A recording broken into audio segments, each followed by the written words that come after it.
ये हमारा अपना मुकद्दर है। अल्लाह ने हमें वो खुश नसीब बनाया है कि हमारे दामन में न किसी सहाबी की गुस्ताखी का दाग है, न अहले बैत की गुस्ताखी का दाग है, न किसी वली की गुस्ताखी का दाग है।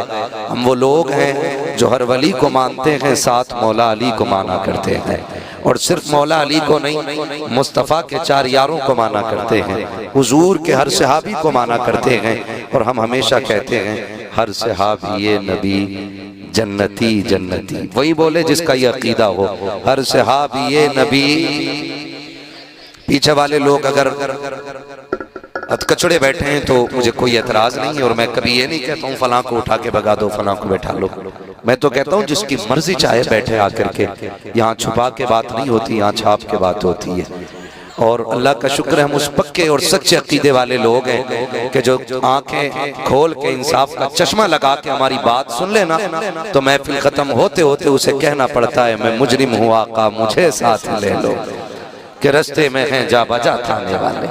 तो हम मसलक के आला हज़रत वाले लोग हैं, और हमारे एक हाथ में सहाबा का दामन है, हमारे एक हाथ में अहले बैत का दामन है। वो बड़ी प्यारी बात किसी ने कही थी, मुझे शायर का तो नहीं पता, लेकिन आफाक भाई शेर अच्छे लगे थे। कहा था मदीना काश अपना भी वतन होता तो अच्छा था, मदीना काश अपना भी वतन होता तो अच्छा था, वही गुलजार अपना भी चमन होता तो अच्छा था।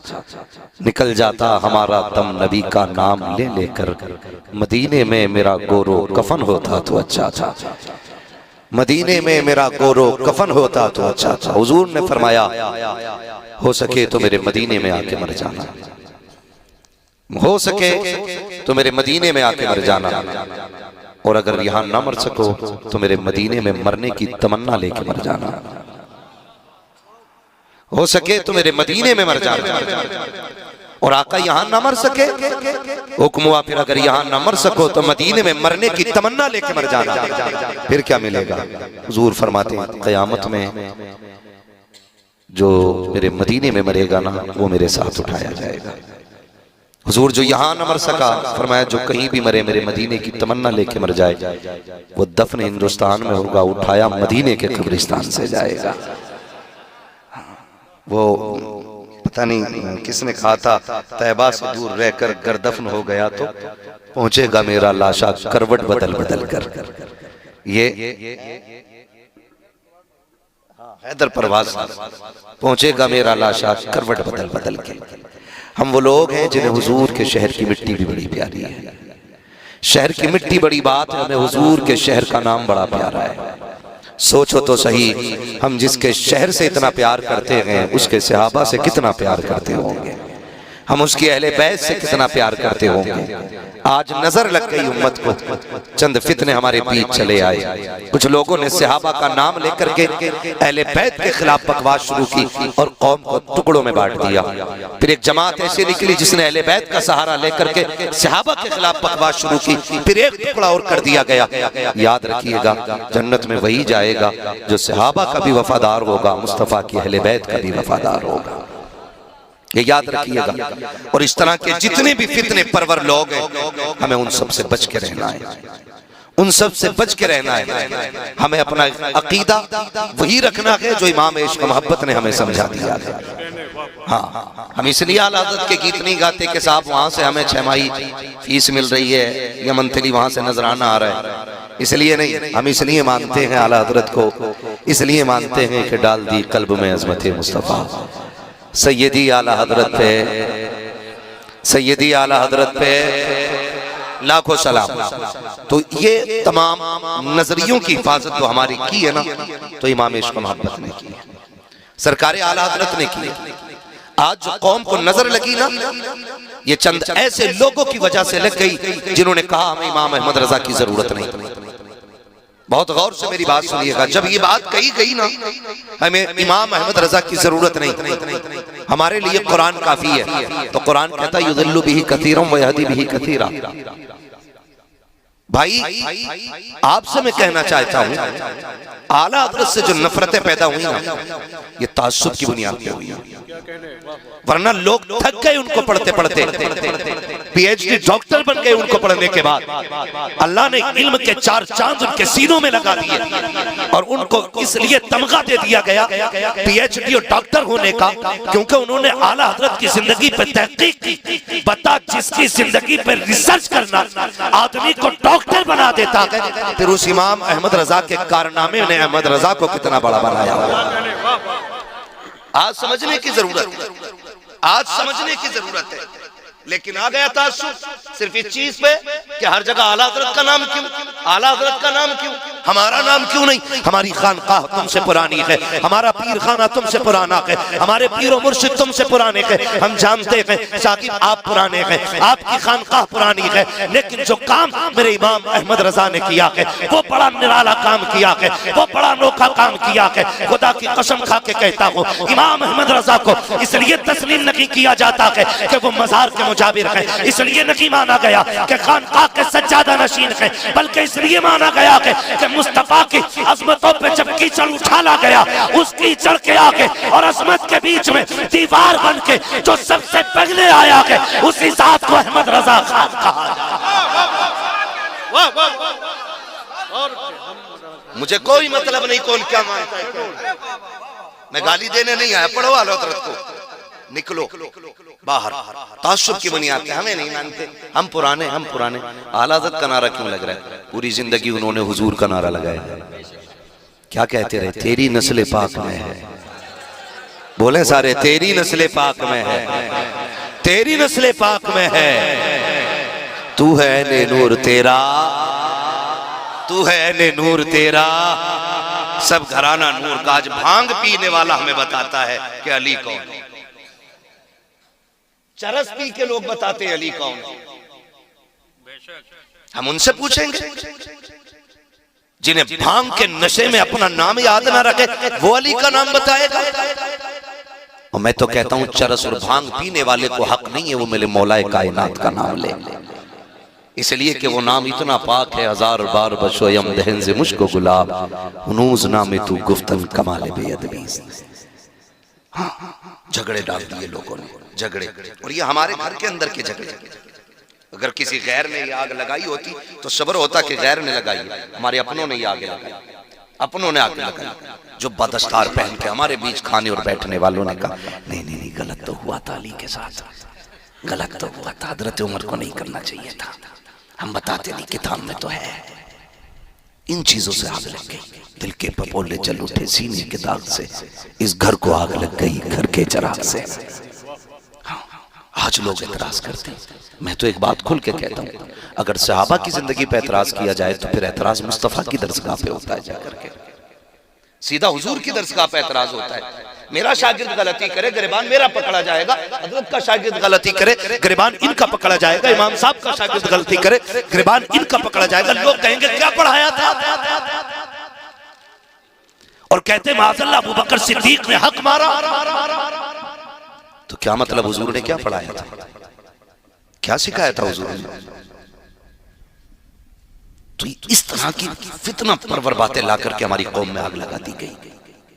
खुदा की कसम, हमारा अकीदा यह है, नबी का अबू बकर भी बेमिसाल है, नबी का उमर भी, नबी का गनी भी, नबी का अली भी, मुस्तफा के चारों यार बेमिसाल, चारों यार बेमिसाल है।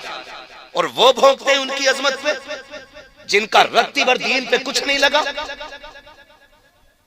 रत्ती भर दीन पे नहीं लगा। सहाबा वो हैं जिन्होंने जिंदगियां लगा दी दीन के लिए, घर कुर्बान कर दिए दीन के लिए, सब कुछ लुटा दिया दीन के लिए।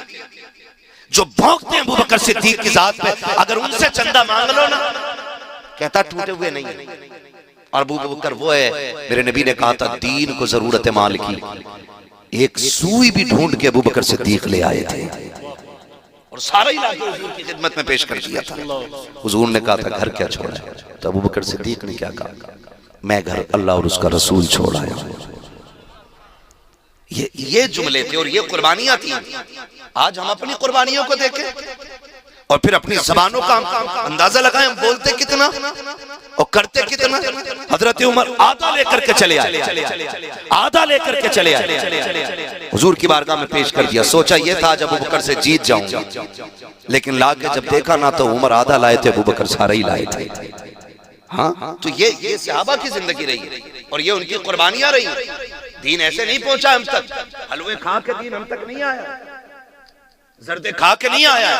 मैं तो पूरी दुनिया को चैलेंज करता हूं, हमारे दीन का आइडियल जो है ना, कोई मुगल शासक नहीं, हमारा इस्लाम बादशाहों से नहीं आया, हमारे मजहब को लाने वाले मुगल नहीं है, हमें दीन देने वाले ये बादशाह नहीं है। हमारा दीन अगर लेकर के आया है कोई, तो उस जात को गरीब नवाज अजमेरी कहा जाता है।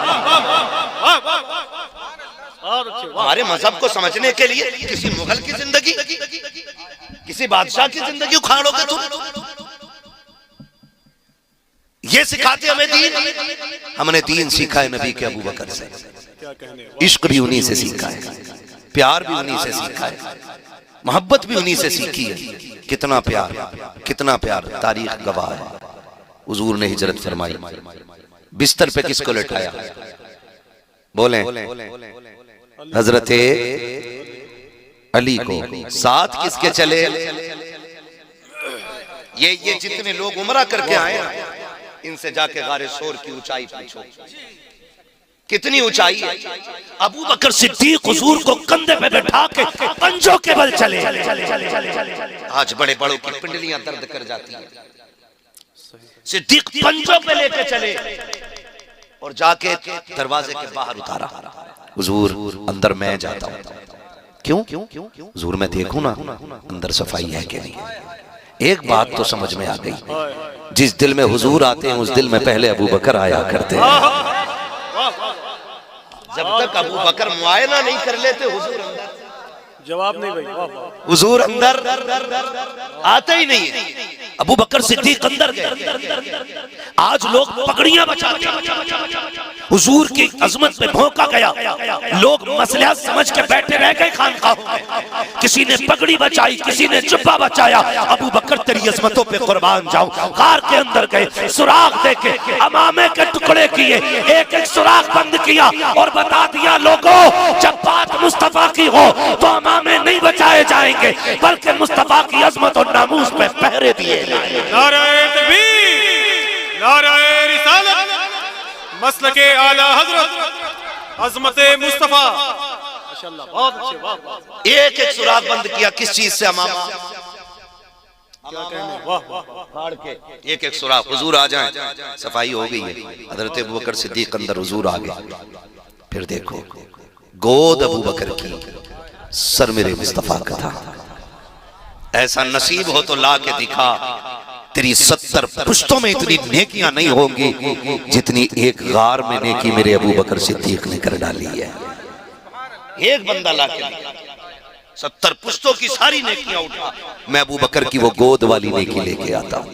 खुदा की कसम, गोद में अबू बकर के हुजूर का सर है। अजीब मंजर था। हुजूर सो गए, अबू बकर जागते रहे। मुझे तो पहली बार पढ़ा तो हैरत भी हुई। हुजूर इतने हमदर्द थे कि हुजूर के घर में एक खादिमा रहती थी। गर्मी का मौसम था, नींद लग गई। हुजूर ने फरमाया, आयशा जी या रसूल अल्लाह का पंखा लाएं। उम्मुल मोमिनीन आयशा सिद्दीक़ का पंखा लेके आई। हुजूर अपनी हवा करें? कहा नहीं, आपने लिया और खादिमा के ऊपर पंखे से हवा करना शुरू कर दिया। खादिमा के ऊपर। उम्मुल मोमिनीन आयशा सिद्दीक़ा कहती हैं, रसूल अल्लाह आप इसकी हवा कर रहे हैं? हुजूर ने फरमाया, क्या मुझे गर्मी लगती है तो ये मेरी हवा नहीं करती है?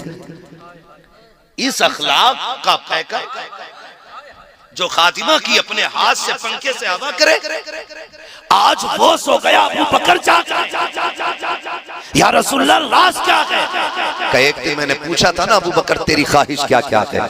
अबू बकर ने 3 हसरतें बयान की थी। 3 में से एक ये थी, मेरी तमन्ना रहती है हमेशा कि चेहरा मुस्तफा का हो, आंखें अबू बकर की होनी चाहिए। कहा जी भर के दीदार कर ले। आज जी भर के दीदार कर ले, जी भर के दीदार कर ले।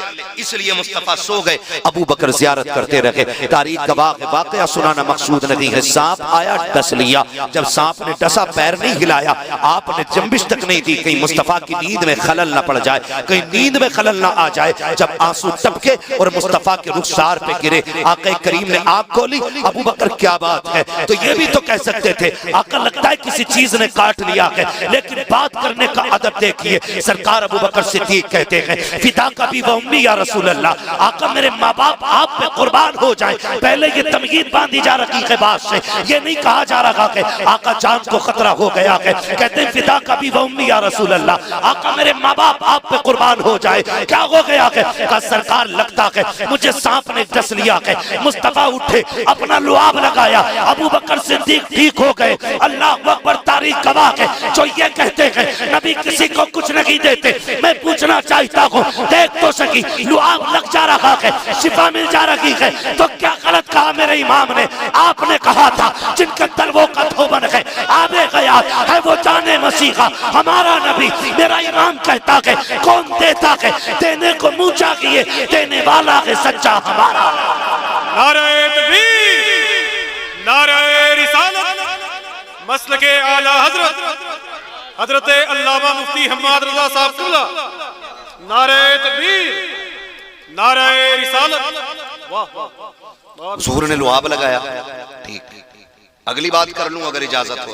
करम फरमाए। थके तो नहीं है ना अभी, थके तो नहीं है अभी। बात मैं हुजूर के अबू बकर पे कर रहा हूँ। हाँ, जितना हो पाएगा वक्त के अंदर रह के मैं उतनी बात कर लेता हूँ। सब पे बात तो मुकम्मल मुश्किल हो जाएगी। हजरत अबू बकर सिद्दीक रज़ी अल्लाह ताला गार के अंदर कितने दिन रहे? बोलें बोलें, जोर से बोलो, सही बोल। सलामत में, माशाअल्लाह। ये फायदे रहते हैं जलसों के और तकरीरों के, काफी दिन तो महफिलों से आ जाता है। कितने दिन रहे? जोर से, कितने देर? 3 दिन रहे। एक दिन प्यास लग गई हजरत अबू बकर सिद्दीक को। हुजूर प्यास लगी है, अब मांग किस तरह? बोले हुजूर से। हुजूर अलग से आए थे ना? नहीं ना, साथ ही में थे।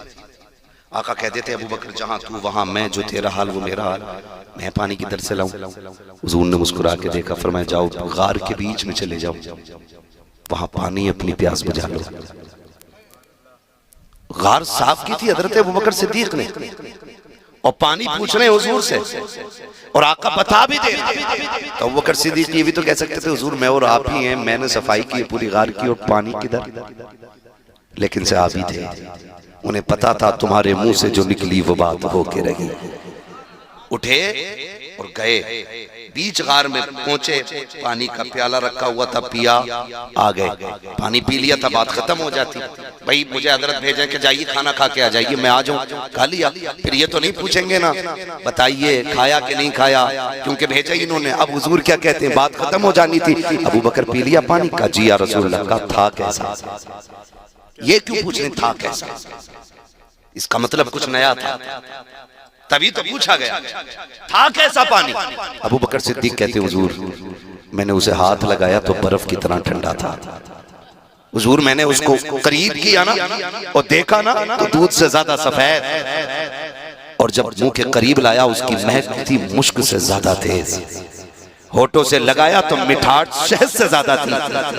अब आका क्या कहते हैं मुकर पता है पानी कहां से आया था? कहते हैं अल्लाह व रसूलुहु आलम, अल्लाह जाने या उसका रसूल जाने, मैं पी के आ गया, मैं पी के आ गया। हुजूर मुझे नहीं पता, आप बताएं। आका फरमाते अबू बकर रब ने तेरे लिए ये जन्नत से प्याला भेज दिया था।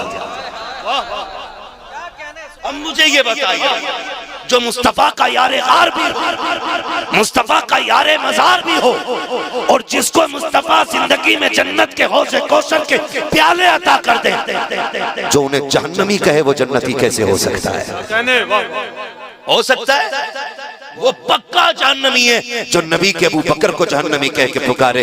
होशकार, तुझे ख्वाब में एक दिन हुजूर दिख जाए तो पूरी जिंदगी ख्वाब बताता कि मेरे ख्वाब में हुजूर आए थे, और अबू बकर वो है जिसके दरवाजे पे दूल्हा बन के मेरा नबी खुद चल बगर हो रहा, वाह वाह, औकात में रहने की आदत चाहिए। बहुत अच्छे, वाह वाह, ये अबू बकर सिद्दीक की शान। बात अगर करता तो बड़ा वक्त लगता। सुभान अल्लाह। हजरत अबू बकर सिद्दीक हर काम में सबसे पहल करते थे, सबसे आगे हजरत अबू बकर सिद्दीक रहते थे। वुजू का मसला है, हुजूर को पहले वुजू के लिए पानी आप पेश कर रहे हैं, हुजूर को नमाज पढ़नी है, अबू बकर सिद्दीक पहले इंतजाम कर रहे हैं हर जगह। तो हजरत अली के भाई थे, हजरत मुस्लिम, हजरत अकील, हजरत अली के भाई, एक वो नए नए ईमान लेके आए। उन्होंने सोचा हर मामले में अबू बकर जीत जाते, एक बार मैं इनसे जीतूंगा। ये सोच के ना, हसद नहीं था उन्हें, रश्क था, और चाहते थे कि हम आगे निकले नेकी करने में एक दूसरे से। हसद आज हो गया है, ये बिल्डिंग बन कैसे गई, नीचे वाला रद्दा निकलेगा कैसे। मौलाना ने मोटरसाइकिल ले ली, तनख्वाह घटा दो, लग रहा ज्यादा बचने लगा। ये आज के दौर में, लेकिन वहां ऐसा नहीं था। वहां ये था कि नहीं मैं पहल करूंगा, ये नेकी मुझे पहले करनी है। ये सोच करके ना हजरत अकील मस्जिद में आए, आके देखा, सोच रहे थे हुजूर के पीछे, जस्ट पीछे हजरत अबू बकर खड़े होते थे। सोचा आज इनसे पहले मैं जाके बैठ जाऊं। देखा अबू बकर सिद्दीक पहले से बैठे हुए थे। आ गए, उठा दिया, उठे अबू बकर, हजरत अली भी मस्जिद में, उठाया, कहने लगे पीछे हट जाइए। हजरत अबू बकर पीछे, फिर उनका अदब और उनका प्यार देखे, खानदान है ना हुजूर का, कहते हैं शहजादे इजाजत हो तो यहां बैठ जाओ, पूछ रहे हैं। लेकिन हजरत अकील ने कहा और पीछे जाइए। आप फिर एक सब पीछे हो, यहाँ कहा और पीछे जाइए, कहा यहाँ बैठ जाऊं, कहा नहीं और पीछे जाइए, आखिरी सब आ गए। अबू बकर उनकी मर्जी के बगैर बैठे नहीं। कहां गए ये लड़ाने वाले, आग लगाने वाले, इनकी नस्लें तबाह हो जाएंगी जो इल्जाम तराशी करते हैं। हजरत अबू बकर सिद्दीक सबसे पीछे आ गए, बैठ गए। नमाज पूरी हुई, हजरत अली उठे और हुजूर की बारगाह में, हुजूर जी अकील को बुलाएं, जरा डांट दे थोड़ा सा। क्या हुआ? कहा आज मस्जिद में बड़ा अजीब मसला हो गया। कहा क्या? कहा आज उसने ना अबू बकर को अगली सबसे पिछली सफ में भेज दिया। अब हुजूर तो कुछ नहीं बोले ना, कुछ नहीं बोले। हुजूर फरमाते हैं अकील को छोड़ो, ये बताओ मेरा अबू बकर क्या कह रहा था। ये रिश्ते कहते ये बताओ मेरे अबू बकर ने क्या कहा। हजरत अली कहते या रसूल अल्लाह, अकील ने कहा पिछली सब कहा, फिर पीछे पहुंचे, कहा और पीछे, कहा और पीछे हो गए, आखिरी सफ आ गई। सरकार अबू बकर ने कुछ नहीं कहा था, लफ्ज शहजादे कह करके उनकी अपनी जबान में कहा, इजाजत लेते रहे, जहां मिली वहां बैठ गए। सरकार फरमाते कोई मेरे अबू बकर को बुला लाए। हजरत अबू बकर सिद्दीक आए हैं। हजरत अबू बकर सिद्दीक के आते ही मुस्तफा अबू बकर सिद्दीक का चेहरा देख रहे हैं। हजरत अकील बगल में बैठे हुए हैं, और बगल में बैठे हुए हजरत अकील, सरकार दो आलम सल्लल्लाहु तआला अलैहि वसल्लम ने हजरत अकील के कंधे पे हाथ रखा हुआ है और बात अबू बकर सिद्दीक से कर रहे हैं, और कहते अबू बकर यार बताना क्या हो गया था मस्जिद में, क्या हो गया था मस्जिद में। मुस्कुरा के कहते आका कुछ भी तो नहीं, एक शहजादे की जिद पूरी कर रहा था जिसमें शहजादे की रजा थी, अबू बकर भी उसमें राजी हो गया था। आका बात कुछ भी तो नहीं थी। हजरत अली कह रहे हैं आका पूछो ना अकील से, ये बताएगा इसने क्या किया।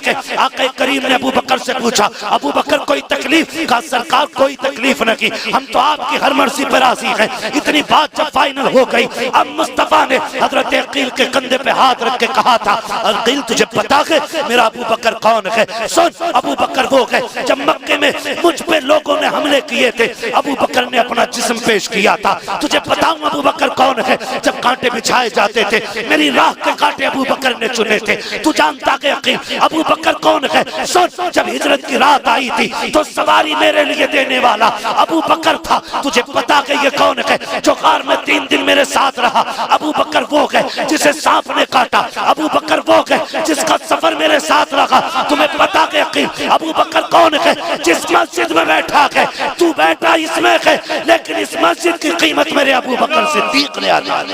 नारे तकबीर, नारे रिसालत, मज़हबे इस्लाम, अज़मते अबू बकर। ये शान सरकार अबू बकर सिद्दीक की। हुजूर फरमाते हैं सुनो, आखिरी बात हुजूर ने हल कर दी। फरमाया सुनो अकील, जब कयामत होगी ना, सुभान अल्लाह, मैं सबके एहसानों का बदला दे चला हूं, क्या कहने, वाह वाह। लेकिन मेरे अबू बकर का बदला बाकी है।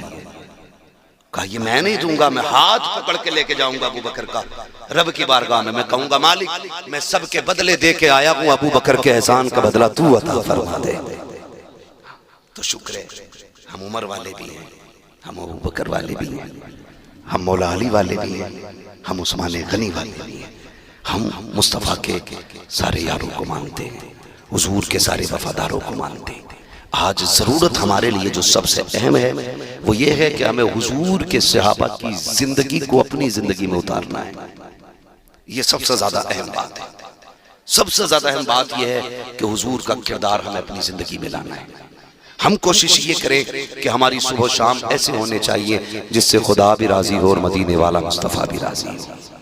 ये कोशिश करनी है नौजवानों, कोई मसला नहीं है। 4 दिन जी लोगे, 5 दिन नारे लग जाएंगे, 6 दिन लोग बातें कर लेंगे, लेकिन जब मौत आएगी ना तो वहां यहाँ वाले इश्तिहार और कैलेंडर काम नहीं आने, यहाँ के नारे वहां काम नहीं आने।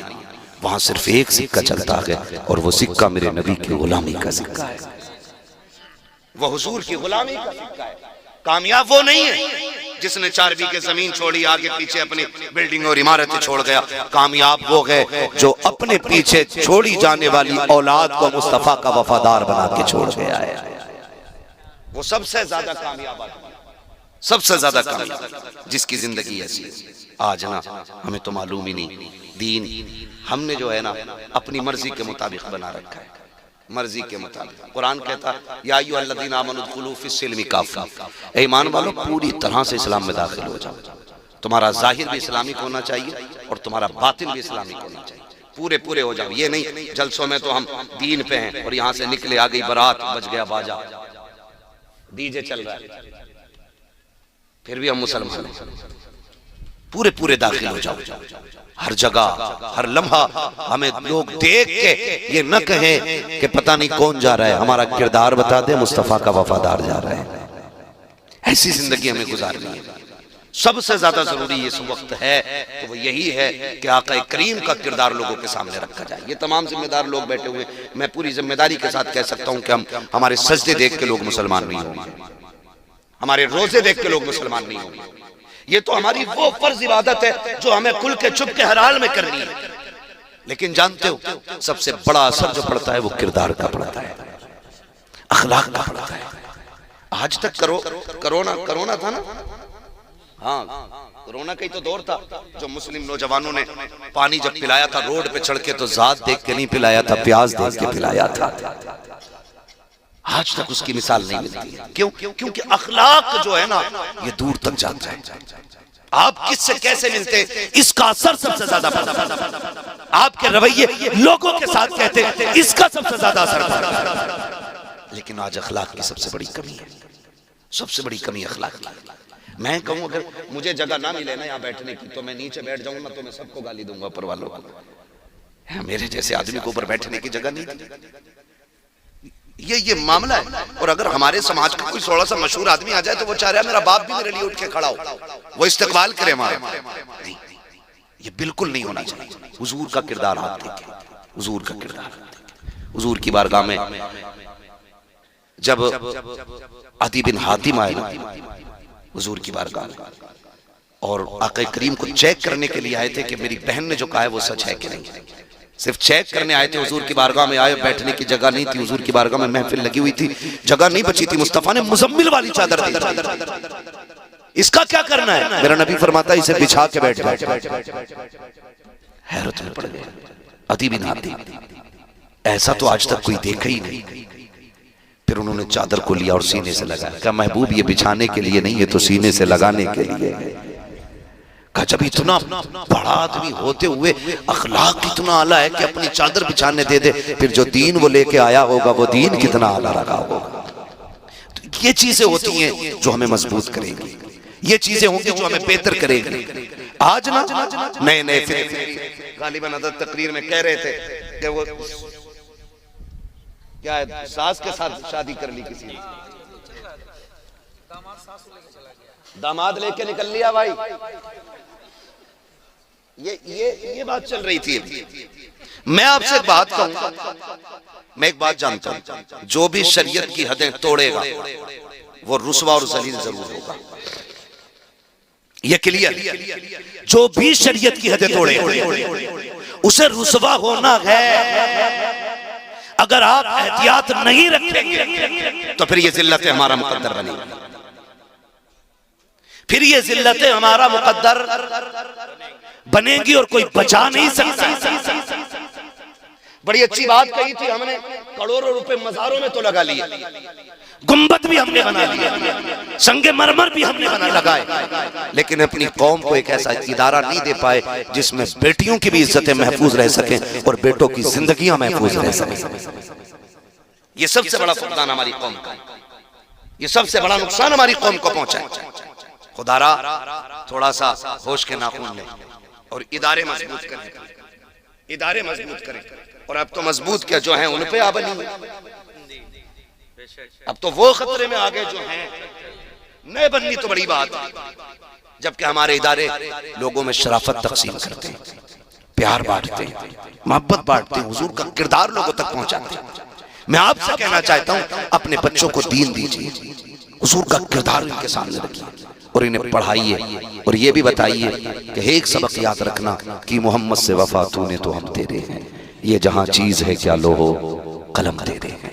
हमें अपनी नस्लों को महफूज करना पड़ेगा, अपनी नस्लों को। आज नस्लें महफूज नहीं है, नस्लें महफूज नहीं है। शादी का सालक चल रहा, एक तो फोन करके कह रहा तारीख दे दो वरना देवबंदी हो जाऊंगा, सारे जोर हम पे ही है। कह रहा तारीख दे दो वरना डांस कराऊंगा। ऐसा लगता है कि उम्मत हम ही है, ये नहीं। अजीब मसला लोगों का यार। हमें वक्त नहीं है तो तू डीजे बजाएगा, हम नहीं आएंगे तो तू नाच कराएगा। ये क्या है? ये दीन की कमजोरी है। वरना जितनी दीन की जिम्मेदारी मेरे ऊपर है उतनी जिम्मेदारी हर नौजवान के ऊपर। ये नहीं कि मेरी बेटी कनीज़े फातिमा ज़हरा बने और आपकी बेटी बार डांसर बने, ये मतलब बिल्कुल नहीं है। मतलब ये है कि जितनी जिम्मेदारी मेरी बेटी के सर पे है उतनी की जिम्मेदारी आपकी बेटी के सर पे है।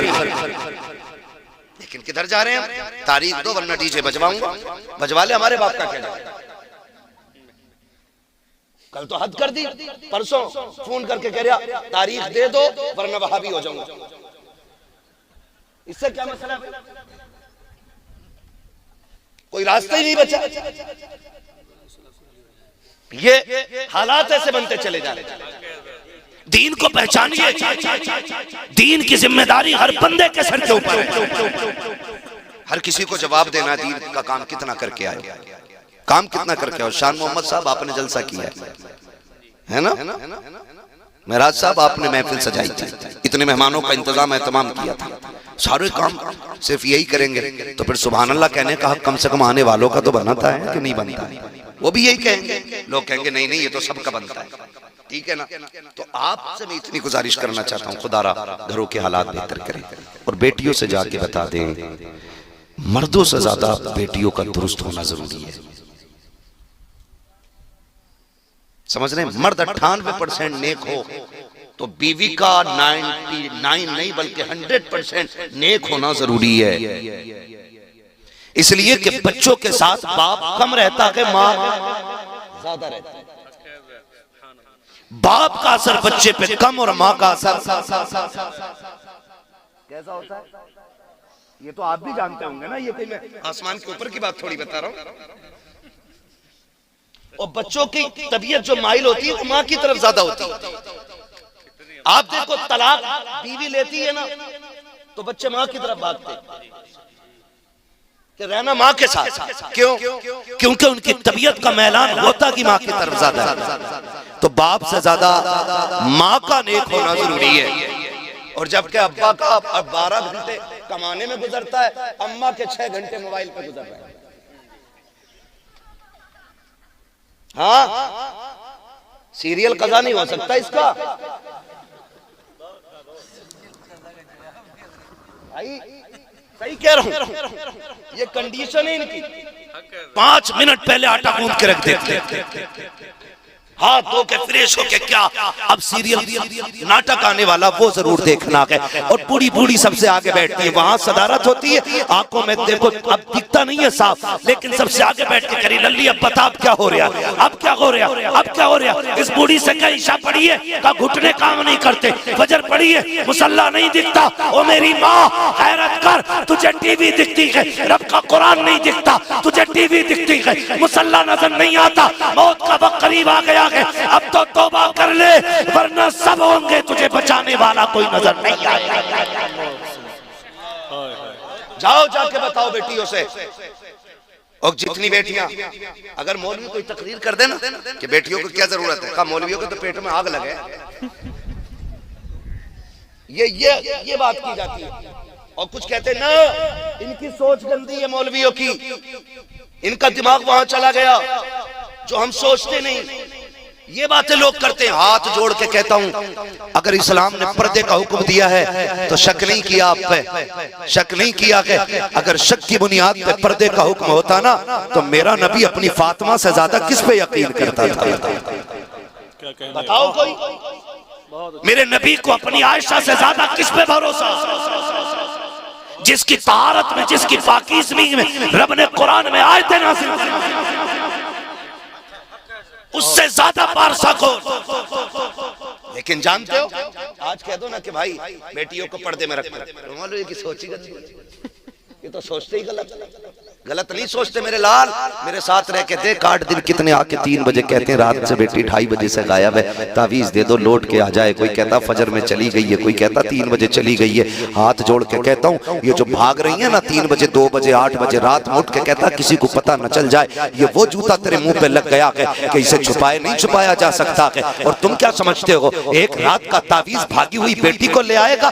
जिसकी जिंदगी में आग लगाई तुमने 18 साल तक हो, उसे 3 मिनट का तावीज सवार नहीं सकता है। जिसको 25 साल तुमने ढंग से बिगाड़ा हो, उसे मौलवी की 2 मिनट की दुआ नहीं सवार सकती है। जिसकी जिंदगी को तुमने 25 साल तक तहस-नहस करके रखा हो, उसे मौलवी का तावीज नहीं बचाएगा। अगर बेटियां बचानी है तो बेटियों को किरदारे फातिमा पढ़ा लो, खुदा की कसम तावीज हो न हो, खातूने जन्नत का किरदार तेरी भी इज्जत बचा लेगा, तेरी बेटी की भी इज्जत बचा लेगा। नारे तकबीर, नारे रिसालत, कह रहे बड़ा भरोसा बेटी पे, वह भरोसा हमें भी है, अपनी बेटी पे भरोसा हमें भी है बीवी पे, लेकिन शरीयत हमें हुक्म देती है ना पर्दा पर्दा पर्दा। तो हमने अगर कलमा पढ़ा है तो इतने आजाद नहीं कि अपनी मर्जी से जिए, फिर पर्दे को अहमियत दो, पर्दे को अहमियत दो। जरा खुद बताओ, दिल पे हाथ रख के जो सवाल करने लगा हूं, बताओ जो बच्ची तुम्हें नकाब में दिखती है दिल से उसकी इज्जत करने को जी चाहता है कि नहीं? हाथ उठा के बताएं कितने लोगों का जी चाहता है कि इसकी इज्जत की जाए? ये तो हर शख्स की कहानी, मिंबर वाले नहीं, स्कूल वाले भी, खेत वाले भी, सब ये समझते हैं कि पर्दे वाली बेटियां इज्जत वाली बेटियां होती हैं। फिर जरा ये बताओ, जब तुम्हें नकाब वाली कोई भी बच्ची का जी चाहता है ये इज्जतदार है, तो फिर हमारी अपनी बच्चियां पर्दे में क्यों नहीं है? क्या जरूरत पड़ी है उन्हें मोबाइल देने की? क्या जरूरत पड़ गई थी? उनका बिजनेस है क्या है? आग जो लगाई है ना हजरत, ये ऑनलाइन तालीम जब से आई है इसने हमारी बेटियों का बेड़ा गर्क करके रख दिया। मैं अगर कहूँ आपको मसला के आला हज़रत का नारा लगाओ, कसम से कलेजे फाड़ के हम लोग नारा लगाते हैं। अजमेर वाले का नाम का नारा कलेजे फाड़ के लगाते हैं। हुजूर क़यामत में अगर पूछेंगे, सुन बिल्डिंग तूने बनाई थी बच्ची की तालीम के लिए, कोई इदारे बनाए थे कि नहीं? कोई जवाब होगा इसका? आज बेपर्दगी आम हो गई है। शादी में चले जाओ तो गैरतमंद आदमी किसी शादी में 5 मिनट खड़ा नहीं हो सकता है। ये हया वालों की बात कर रहा हूँ, बेगैरतों की तो कोई बात ही नहीं है। ये तो जहां चाहो वहां खड़े हो जाए बेगैरत को, लेकिन गैरत वालों की बात कर रहा हूं। एक गैरतदार बंदा ना शादी में 10 मिनट नहीं रुक सकता, क्योंकि वहां हया, शर्म, पर्दा सबका जनाजा निकल गया, कुछ नहीं बचा। ये कंडीशन हमारी। काश मुझे उस बच्ची के जूते मिल जाएं जिसने फिलिस्तीन में इंटरव्यू देते वक्त ये कहा था, उससे जो पूछा गया था कि तुम हर वक्त नकाब में रहती हो, उसने कहा जी जागते नहीं, हम तो सोते भी हैं तो नकाब पहन कर जूते हैं। अल्लाह करे काश उस बच्ची के अगर जूते मिल जाए ना। बड़ी प्यारी बात उसने कही थी, हम नकाब पहन के इसलिए सोते हैं कि पता नहीं दुश्मन का कब बम और गोली आए और हमें जिंदगी से आजाद कर जाए। कहीं ऐसा ना हो कि जब मलबे से लोग हमें तलाश कर रहे हों तो हमारा जिस्म बेपर्दा पड़ा हो। कहीं इसलिए नकाब पहन के सोते हैं, अगर मर भी जाएं हमारी लाशें भी निकाली जाएं तो पर्दे के साथ लाशें निकल के आए। इनकी गोद में पैदा होते हैं अल्लाह के शेर। ऐसी माओ का मुकद्दर है कि अल्लाह इनको सलाहुद्दीन जैसे बेटे दे रहा है। आज का हाल कह के तो दिखाइए जरा, दुपट्टा ही रख ले सर पे, करी ओढ़ के देखो 3 मिनट पता चल जाएगा कितनी गर्मी हो रही है। ये आदमी कोड़ा देगी, बराबरी चल रही है। वो फिलिस्तीन की बच्ची जो कह रही थी कि हम सोते भी हैं तो नकाब पहन के सोते हैं, इससे सबक सीखना चाहिए मेरी बेटियों को। याद रखिएगा, जमीन अच्छी होती है तो फसल अच्छी होती है, माँ अच्छी होती है तो नस्ल अच्छी। खाली नारों से काम चलने वाला नहीं, हमें अखलाकी तौर पे भी बेहतर होना पड़ेगा। अखलाकी तौर पे सबको मौत आनी है ना, जिसे नहीं आनी है वो कतई ना बोले भाई। और हमारे लिए भी कहीं से ले आना आवे हयात ढूंढ के, तुम्हारे साथ हम भी जी लेंगे। मौत आनी है नहीं, सबको आनी है ना, तो काम ऐसे कर जाओ कि कब्र में शान से जाओ। हुजूर का दौर है, बच्ची ये शोहर आ गया, शोहर गया किसी काम से परदेस, जाते जाते उसने कह दिया मेरी इजाजत के बगैर घर से कदम न निकालना। वो तो चला गया। कुछ दिन गुजरे थे, सगा भाई आ गया। कौन है? का भाई तेरा। दरवाजा खोला, भाई कैसे आए? का बाप की तबीयत खराब है, चल तुझे बुलाया है। उसने कहा मैं चल तो जाती लेकिन शोहर की इजाजत नहीं है। उसने कहा बाप की लम्हात जिंदगी के आखिरी है, चलना भाई, वो तुझे देखना चाहते हैं, चलना बहन। भाई ने कहा, उसने कहा नहीं, एक रास्ता है, हुजूर से पूछ लो, अगर वो इजाजत दे देंगे तो फिर मैं चलने के लिए तैयार हो जाऊंगी।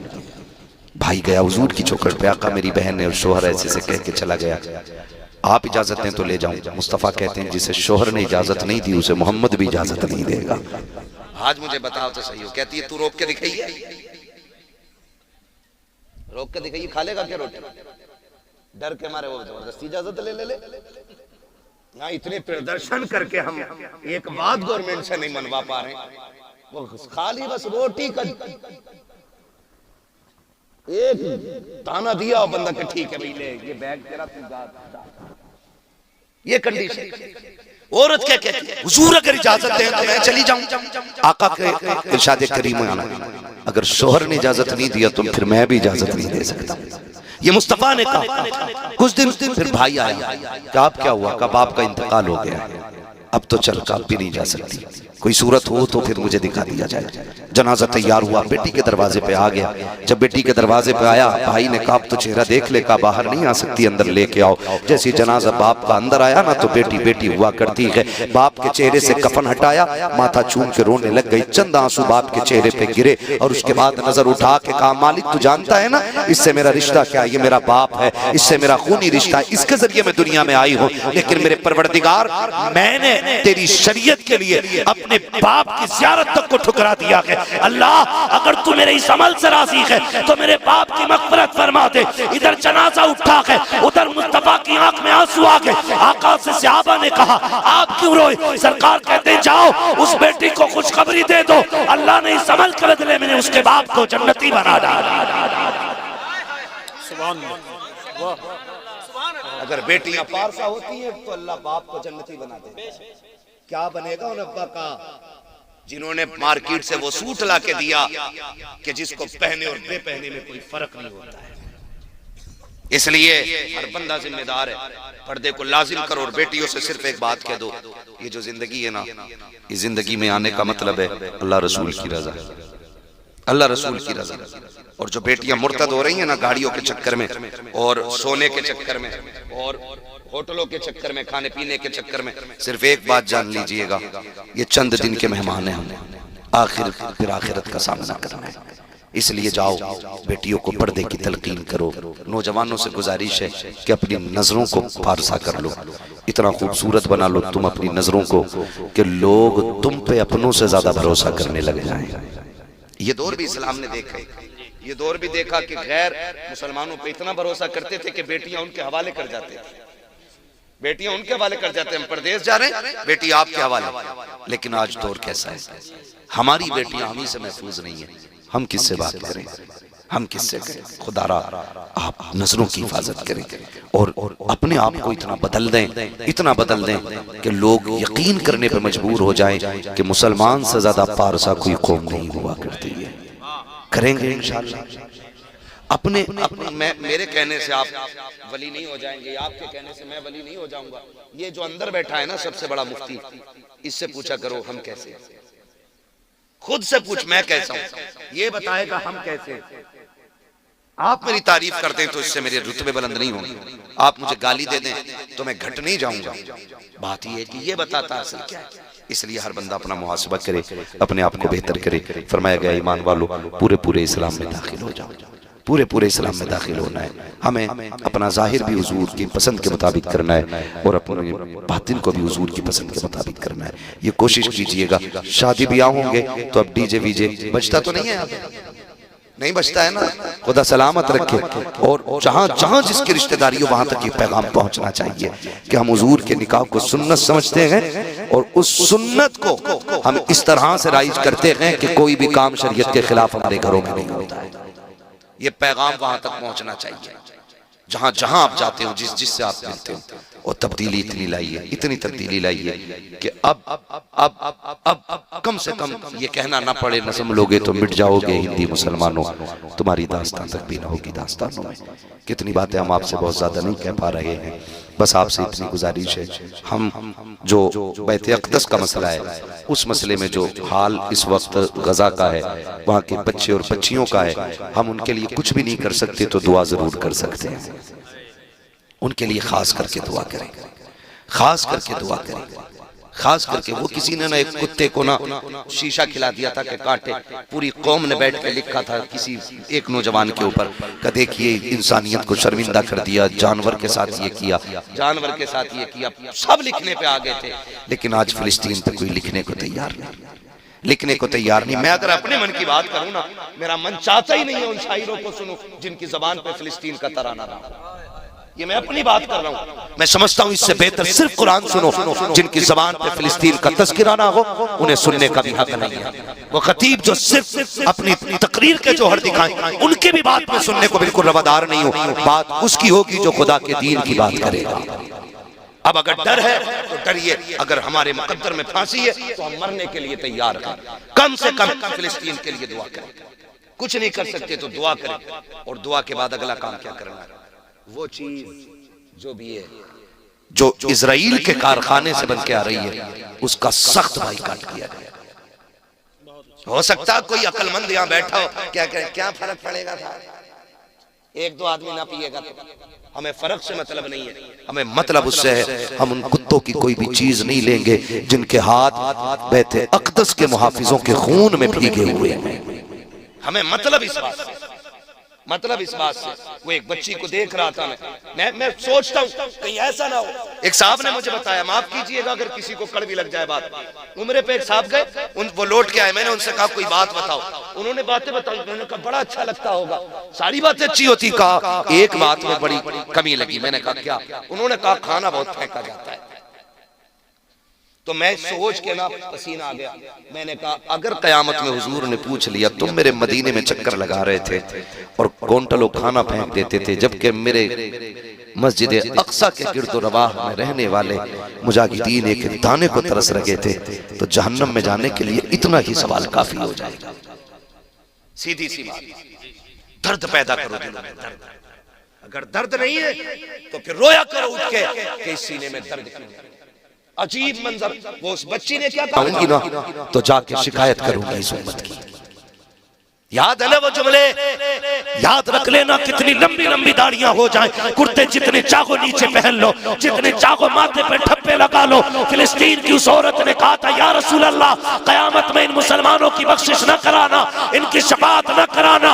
ये वो बेगैरत हैं कि हम मरते रखे और ये ऐश के साथ सोते रखे, हम टूटते रखे और ये अपनी अय्याशियों में डूबे रखे। और तुम्हें खुदा का वास्ता कुछ ना कर सको तो इतने तो साथ खड़े हो जाओ, ऐलान कर दो कि सुनो बैते अक़दस वालों, अगर यहूदो नसारा, ये रहने वाले इजराइल के कुत्ते अगर तुम्हारे दुश्मन हैं तो फिर हमारे भी दुश्मन। इतना तो हक तुम्हारा भी बनता है। बंद करो इल्ले किल्ले इनका, बंद करो इनकी पेप्सी, बंद करो इनके कोका कोला, बंद करो इनके सारे प्रोडक्ट। मर तो नहीं जाएंगे ना, बोलो, मर तो नहीं जाएंगे, नहीं पिएंगे तो फिर बैंड होना चाहिए। मैं अगर कहूं, मुझसे अगर कोई पूछे तो मैं इजमाली तौर पे ये कहूंगा कि जिस तरह सुअर का खून हराम है ना, उसी तरह इस वक्त में ये इजराइल के जितने भी खाने पीने की चीजें हैं ये मुसलमानों पे सारी हराम हैं। इससे बिल्कुल बचा जाए, इससे बिल्कुल बचा जाए। भाई काट करे मर जाना, कोका कोला मत पीना, पेप्सी मत पीना, ठोकर मार दो। क्या पहले के लोग जिंदा नहीं थे? आज KFC में जा रहे हैं, है ना, वहां जाकर के पिज्जे बर्गर खा रहे, लात मार दो, हुजूर हम चटनी से खा लेंगे, लेकिन आपके चाहने वालों से गद्दारी नहीं करेंगे। ये आप सबकी जिम्मेदारी बनती है, मेरी जिम्मेदारी बनती है। बिल्कुल हम कतई तौर पे इनके लिए किसी भी कीमत पे खड़े नहीं होंगे। वादा करते हैं इंशाअल्लाह, वादा करते हैं इंशाअल्लाह। हाँ बिल्कुल बच जाइए, वरना क़यामत में फंस जाएंगे। वो कहा था ना, एक माँ ने अपने बच्चे को गोद में लेके कहा था, जहाँ हुजूर के पास जाना ना तो उम्मत की शिकायत करना जाके, का कोई हमारी मदद के लिए नहीं आया था। ऐसे ऐसे जुमले हैं उन लोगों के कि क़यामत के दिन डर लगता है कि हम लोग पता नहीं कैसे बच पाएंगे।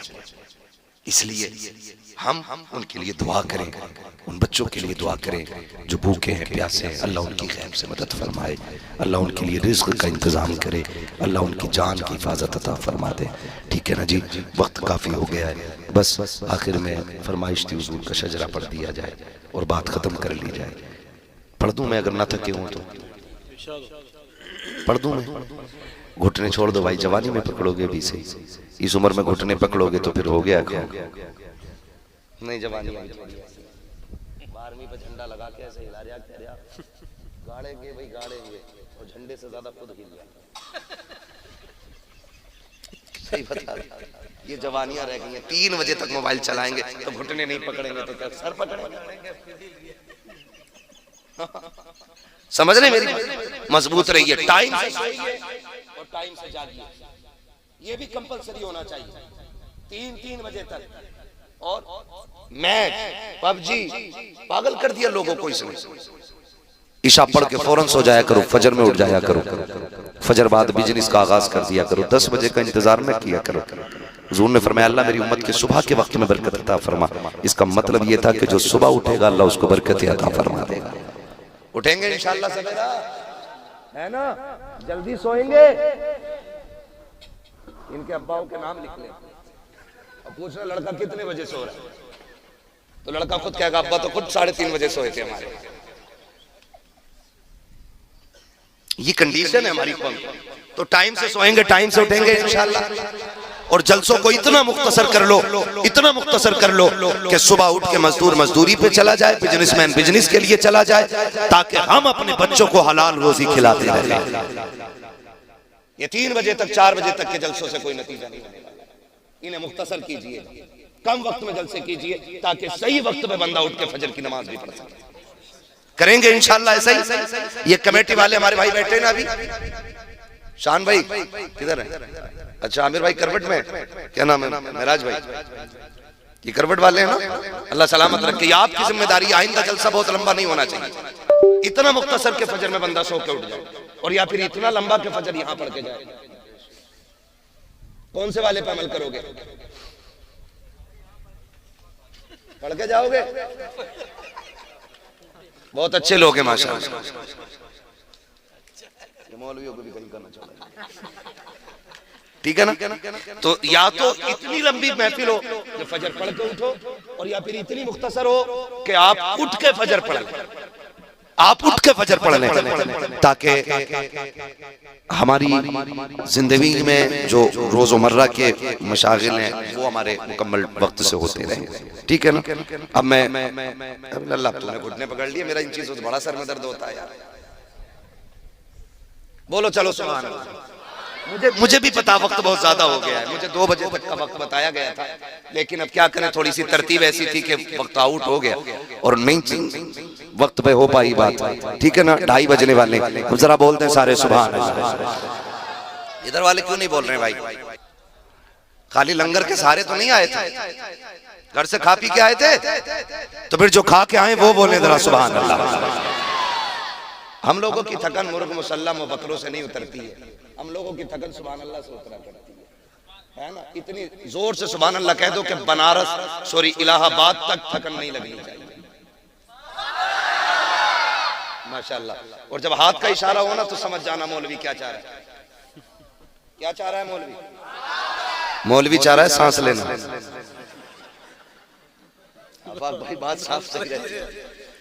मैं सांस लेना चाह रहा हूं और आप सुभान अल्लाह कहेंगे, ताकि आप सुभान अल्लाह किसी बीच में मैं सांस ले लूं, आपको नेकियां मिल जाए, मेरा काम हो जाए। बात साफ सच्ची अच्छी रहती है भाई, खाली सुभान अल्लाह का झांसा देख के अपना काम नहीं निकालना। बता दो भाई मैं सांस लूंगा उस वक्त में, इसलिए आपको सुभान अल्लाह कहनी है। ठीक है ना। कहीं ऐसा ना हो तुम सुभान अल्लाह कहना भूल जाओ तो मौलवी के चक्कर में पड़ जाए। ठीक है ना। बोलेंगे ना सुभान अल्लाह। और तीसरी बात भी कह दूं, मैं ये कह रहा हूं भाई बीच में साथ मत छोड़ देना। अगर छोड़ दिया तो नमाज जनाजा नहीं पढ़ा रहा हूं हजरत में, जो तकबीर पूरी कर काटूंगा। जहां साथ छोड़ दोगे वहीं मैं भी साथ छोड़ दूंगा। आप साथ देते रहोगे शजरा पूरा हो जाएगा। बोले जरा सुभान अल्लाह। ये जो डिस्प्ले है अगर ये खराब हो गई ना तो फिर मोबाइल नोकिया का भी चाइना का ही लगता है। ये डिस्प्ले अच्छी करो भाई, सामने वाले लोग, आपकी जिम्मेदारी ज्यादा बनती है। बोले जरा सुभान अल्लाह। बच्चा पार्टी बोलो सुभान अल्लाह। तुमने उन लोगों को हरा दिया कसम से जो बिस्तर पे सो रहे हो। अल्लाह तुम्हारे माँ बाप को सलामत रखे, और ऐसी नस्लें जो आज जलसे में बच्चे बन के आए ना, कल इंशाअल्लाह ये जलसों के सदर बन के उभरेंगे, है ना। तो इनको रखा करो जलसे में ताकि ये सीख लें हमसे कि महफिलें कैसी होनी चाहिए। ठीक है ना। फिर बोले जरा सुभान अल्लाह। इधर को मुंह कर लूं, आप कतई बोलने को तैयार नहीं है। ठीक है ना। सामने वाले बोले जरा सुभान अल्लाह। आदम बेटे शीश। हाँ इतनी जोर से बोलो कि रोटी जो खाने के टाइम शोर होता है उससे थोड़ी तेज आवाज हो, और आप पे कोई मुकदमा नहीं होगा इंशाअल्लाह सुभान अल्लाह कहने का, ये मेरी गारंटी है। और आज तक कोई सुभान अल्लाह कहने की वजह से मरा भी नहीं, तो डरो मत, साथ दो मेरा। वरना जितनी जोर से तुम्हारी सुभान अल्लाह हमको कहते हैं ना, जैसे तेरे परमल वैसे मेरे गीत, जैसे तुम कहोगे सुभान अल्लाह वैसी मैं शजरा सुना दूंगा। आप खुद फैसला करना कैसे सुनना शजरा। जोर से बोल दो यार। आदम के बेटे शीश, शीश के बेटे अनस, अनस के बेटे कैनान, कैनान के बेटे मेलाइल, मेलाइल के बेटे ब्यारत, ब्यारत के बेटे इदरीस, इदरीस के बेटे मुतवशिक, मुतवशिक के बेटे लमकने के नाम, लमकने के नाम के बेटे नूह, नूह के बेटे साम, साम के बेटे जुल्हाद, जुल्हाद के बेटे शालिद, शालिद के बेटे आबिर, आबिर के बेटे दाता, दाता के बेटे रावा, रावा के बेटे सारू, सारू के बेटे नाखुन, नाखुन के बेटे तारिक, तारिक के बेटे इब्राहिम खलीलुल्लाह, इब्राहिम खलीलुल्लाह के बेटे इस्माइल ज़बीहुल्लाह, इस्माइल ज़बीहुल्लाह के बेटे केदार, केदार के बेटे अवाम, अवाम के बेटे अमन, अमन के बेटे साबित, साबित के बेटे सलमान, सलमान के बेटे रईसा, रईसा के बेटे इलियासा, इलियासा के बेटे औद, औद के बेटे हव्वा, हव्वा के बेटे अदनान, अदनान के बेटे मोहित, मोहित के बेटे नदार, नदार के बेटे मुदर, मुदर के बेटे इलियास, इलियास के बेटे मुदरिका, मुदरिका के बेटे खदीमा, खदीमा के बेटे किनाना, किनाना के बेटे नदर, नदर के बेटे मालिक, मालिक के बेटे फार, फार के बेटे गालिब, गालिब के बेटे लुई, लुई के बेटे काब, काब के बेटे मुर्रा, मुर्रा के बेटे किलाब, किलाब के बेटे कुसई, कुसई के बेटे अब्दमनाफ, अब्दमनाफ के बेटे हाशिम के, हाशिम के बेटे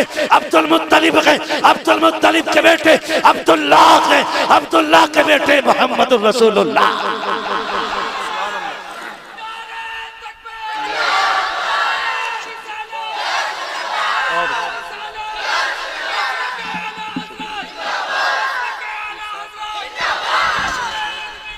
पता नहीं पता नहीं